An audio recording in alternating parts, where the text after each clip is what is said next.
612, you're live on the air. How can I help you? Yes, good afternoon, sir. Thank you for taking my call. Absolutely, sir.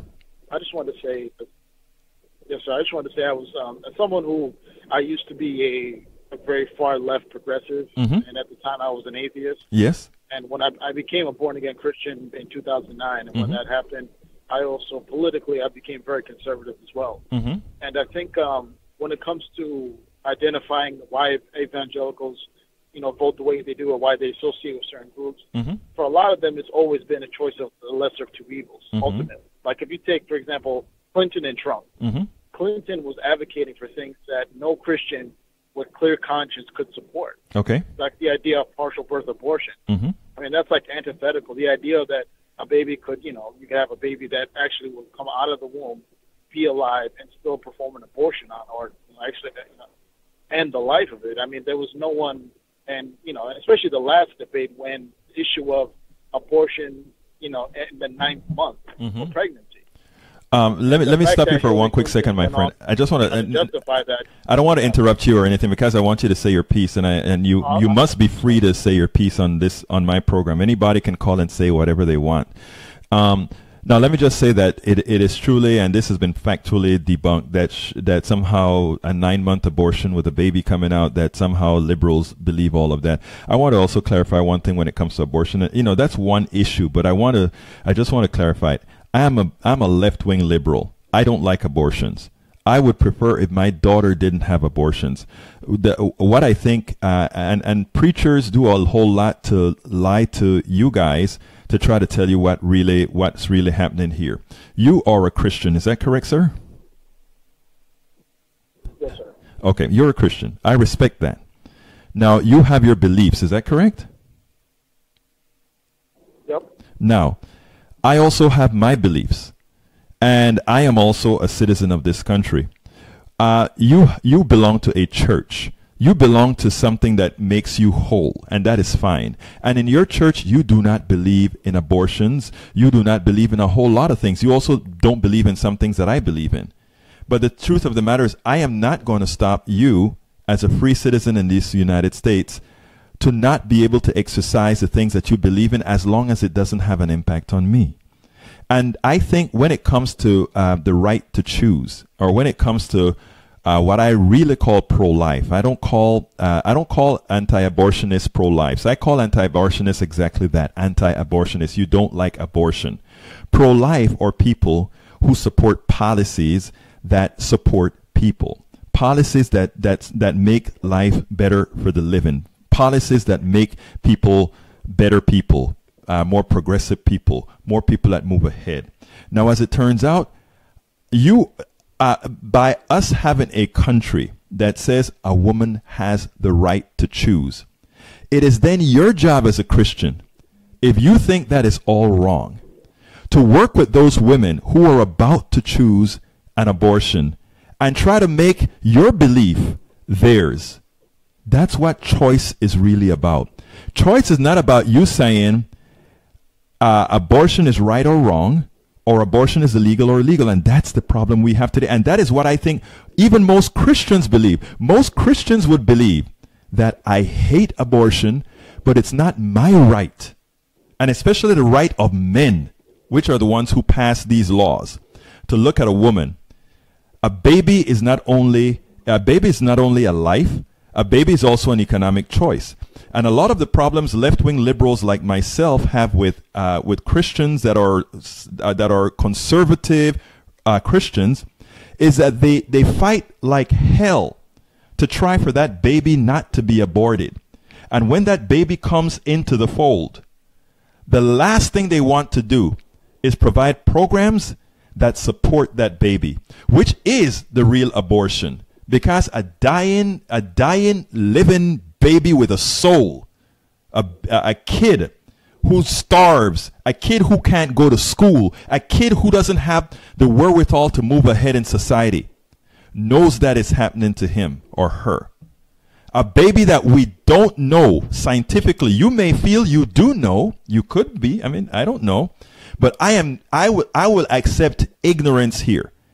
And my ignorance tells me that I would rather err on the side of a woman than to err on the side of a man who's promoting religion in his eyes. Don't you see what we're saying here, okay, sir? So here's a simple question. Yes. What would be the cutoff time for? Did I abortion, admit that for I was example? ignorant? Would you say 3 months? I think I am. No, I'm just asking you a Sir, simple question. Sir, it's a simple question with a complex answer, and a complex answer is I don't know. But here's what I do know. Okay. Yes. Well, let me make it easier for you because we brought up science. So science obviously does a great deal in allowing us to see what a fetus looks like at different times of the pregnancy. Yes, it does. So, for example, you don't have to take my opinion for it. You could look up right now on your phone. You can look up what a fetus looks like at 20 I've seen them all, sir. I mean, let me tell you this. Example. Sir, And let me, okay, sir, no, I've seen all the videos. I'm trying to say, ask you a simple question is this. Is when is the cutoff point? I don't know. Either because the issue we had during the last election is that there was a lot of liberals. You may not be one of those, but there were a lot of liberals that were saying there shouldn't be a cutoff point at all. I don't know. That was actually being brought up. Let me tell you what. The argument of late-term abortion. By the way, my friend, what's your name? Because I don't want to just say whatever. Just give me a first name or something. Oh, Michael. Michael, let me tell you something, Michael. And this is what I would like you to understand and why I want you to listen to my programs, share my programs to people in your sphere. In other words, I want conservatives listening to this program too. I mean, that's why you're not going to hear me insulting or anything like that. What I'm going to try to do is talk. And here's the problem. I don't know, okay? I honestly don't know what the time is. It's above my pay grade. But the thing about it that I have with folks that are, with some folks in religion, is that they make these absolute statements as if they are sure. Are you sure? I mean, you can say that you're sure. That doesn't make it so. And the other point that I brought up about caring about the fetus, but not caring about the human that is born and that is moving ahead in life, is no. I mean, if you care, why do you assume that we don't care for the human that's born? You're making the assumption. No. Here's we don't. No. Let me tell you what the assumption is. It's not an assumption. It's a fact in this matter. And let me explain what I mean by a fact. If I am trying to pass certain programs in Congress, let's say here in Texas as an example, okay? Are you here in Texas? No, you're not. You're a 612 number. But anyhow, here in Texas, we had Obamacare was passed. A lot of evangelicals, for some reason, don't like Obamacare. Now, the reality is that's okay. Well, because it's a bridge to full government health care, which we know, as anyone who studied history knows, that was the key step for the Marxists to be able to I know Reagan made their ideology. Reagan did make a record that said that. No, it's not Reagan. Sir, but I listened to Reagan. I listened to you, right? All the way back, but I listened to you. The point I'm trying to make to you. No, sir, wait. Let's do one at a time. One at a time. I respect you. Please respect me. I respect when you speak. Please respect me as well. I've listened to you the majority of the time. No, but again, I need to come back to your. Guess why, sir? Let me ask you. Just for my sake, because like I said, I want everybody on this program. I want everybody listening. Try not to come with a mind that is definitely not going to change, because there's something you could tell me that could change my mind. Okay, what doesn't change my mind is if we are both talking over each other. Now, you asked a specific question and I wanted to give you a specific answer. And then after I give you that specific answer, you can come back at me. You spoke about Obamacare. I spoke about Obamacare and what they did with it in Texas. They did not allow the Medicaid expansion to Obamacare. All right? The Medicaid expansion to Obamacare for the first 3 years came at a zero cost to the state. Their presumption is, well, when it's no longer a zero cost, it's going to be only 10% of the cost. When it's no longer a zero cost, it'll cost the state money, so we don't do it at all. In that process, A&M made a study to show how many, I think it was A&M or some one of these universities, how many people, because of the lack of attaining that insurance, would die. And the number here in Texas was about 2,000 something per year would die for something that all the Congress had to do is say, we'll take it for at least the first 3 years. That's all they had to do. They didn't. That is, you asked me a specific question. Your specific question was, how do you know we don't care? Well, if a program can save 2,000 lives and you say no, it's either you don't care or you don't understand. Now, secondly, you brought up another issue, another question that I'd like to answer that you brought up. First of all, you'd have to question the legitimacy of the study. Exactly. You're sir. You're absolutely. Like there's no. You're absolutely no. But you're correct. No, you are correct, sir. You are correct. You have to ask about the legitimacy of the study, just like I have to ask about the legitimacy of that study that I gave you with 2,000 people. You have to ask yourself about the legitimacy of the studies that you use as well. If you've listened to my shows about the Powell Manifesto, about the Heritage Foundation, and so forth, where I give the evidence for all these particular issues and how there is a definite intent to mislead the right, I've put those in black and white on my website. It gives you an objective place to go and look, and not only to look at what I'm giving you, but to look at other places to corroborate whether I am full of it or not. You see, what I want from right-wingers, like I'm assuming you're a right-winger, you're probably not, but whatever. What I want from you guys is a conversation. I want a conversation based on equal facts. In other words, we can sit down and have a cup of coffee, and we can say, okay, Berto, this is right. Okay, but you see what I'm saying? That's what I want. I don't want to sit down there and you talk over me. Go ahead. No, I understand, but I just want to say one thing, how there's two things we have to establish. First and foremost, yes, we have to separate certain issues. Sure. Like economic policies. Definitely. How we view, spending, how the budget, all that is separate. I agree. We talk about things like abortion or homosexuality, right, gay marriage, things of that nature. What we have to come to an understanding is you and I have two different worldviews. Exactly. Your worldview believes in the idea of moral relativism, right? That morality is relative, that it's the construct of the human mind, and so forth. As a Christian, we believe that morality is absolute and objective, that it comes from God. Okay. Now, I used to be an atheist, and I used to be very progressive, so I understand a lot of your perspectives. I used to have those same views. Yeah.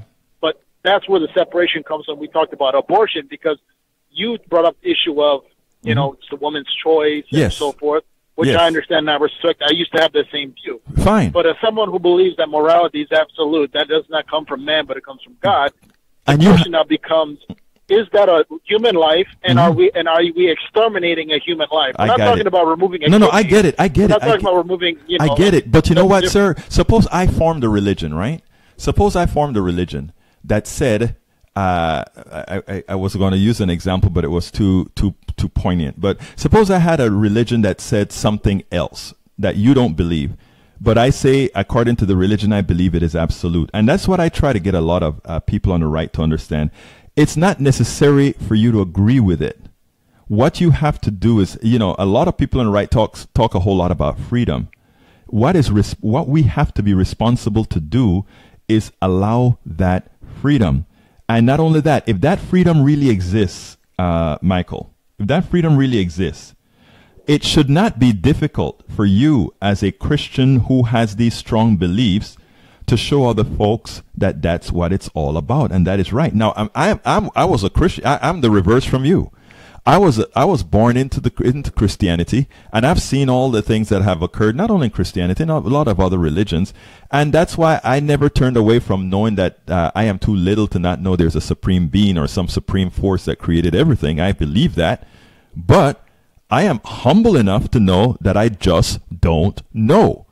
And when I have a pastor or a reverend or somebody coming out there trying to tell me, well, they know the way, and half the times these guys themselves, when you find out deep into their lives, they are some of the most confused people on the planet. I am sorry, that's not divine. But for those, again, I have relatives and families who follow that, and that's fine. The thing about it, the thing that I say that we have to fight against, liberals, progressives, and everybody, is for people to come into the fold and say, you just have to do things my way, because I am a Christian of this particular faith. This is how we say things are right, and things must be done this way. Whereas I say, good old Christian, whatever sect you are, feel free to do as you please with your sect. With the people that follow you, with the people that are a part of you, do whatever you want. Just don't force other people to do it. That's all. And this is not, you call it some sort of a relativism of morality. You're being hypocritical. How is that, please? Tell me, how am I being hypocritical? People on the left have no problem many people on the left and many people who are secular have absolutely no problem imposing their worldviews on our society. How is that, sir? Give me an example of a worldview. No, let me ask you. No, I am asking for specifics.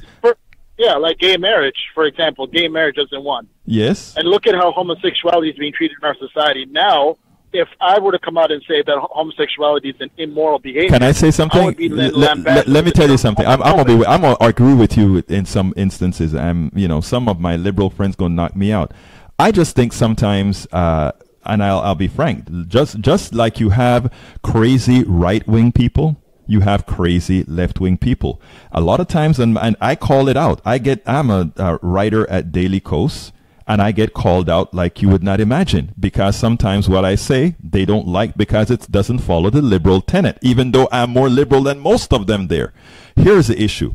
You are correct that, look, if you don't like homosexuals, if you don't like black people, if you don't like whatever, you have that choice. The things that I care about are policies, things that affect my life. I want you to be able to have whatever the hell you want to do, as long as it doesn't affect me. As long as it doesn't affect me, you can, and we have to have right-wingers and liberals alike to do that. Now, I'm the type of person that I like everybody. Hell, I get hell because I also like you guys, right-wingers. Most of the people I live around are right-wingers, okay? And you guys are just as nice as anybody else when we don't get on particular subjects. Unlike that, I do get on the particular subjects because I think as a mature society, we have to get to the point where we can have a conversation, where we can talk, where we can break bread, where we can drink together. And I want to come to the day when I can say, look, Michael, you're full of it, man. Hey, what do you think about the baseball game? That's where we need to get as a society. When we get there, we can move forward. Michael, I'm getting kind of getting close on time. Anything else you want to do for a quick comment, sir? Yeah, no, I just want to thank you again for taking my call. And I love the topic you brought up and the different points you brought up. And I'll just end with this. I think at the end of the day, we have to remember this is still a representative democracy. Mm-hmm. We all have the right to vote our views and what we vote to. So just as much as you on the left and people who have your worldview get to vote whatever their values are, whatever they believe in, the same applies for us on the other side. And I just feel like sometimes people on the left feel like it's a crime to vote conservative and somehow we're doing something evil by voting conservative, when in reality, according to your own worldview, that morality is relative. You guys have no basis by which to judge anybody else if they being good or bad. You've heard my show. You've heard me. On the other hand, we do. We have an objective standard to point to. So ultimately, I don't understand why anyone on the left would object to anyone. Anyone does. Because you have no basis of doing it. Actually, no. I think you heard my basis. You heard my basis. My basis was the following. My basis was when the policies that you promote, that you want under your tenets, affect me, then at that point, objectively, it affects me. So again, I really want you to separate that. Morality is relative. Remember, sir. No. Morality is relative. You have to be consistent. No. I am very, very consistent. In other words, if you do something that affects my well-being, at that point, but we're coming to the end of the show, Michael. I want you to keep listening. I hope you'll share my show, so because I need this to enter because you are within the conservative and right-wing sphere, I need that in there as well. Because I want you guys to come out, and I want us to have that kind of conversation, because this is how we actually move forward. Because we're not going to move forward separately at all, period. Can't happen, punto final. We can't do it. So I hope you'll share my stuff. I hope you'll come back and at a time when we can maybe have a longer conversation as well. All right, brother? All right. Thank you, sir. You have a good day. You have a good day now.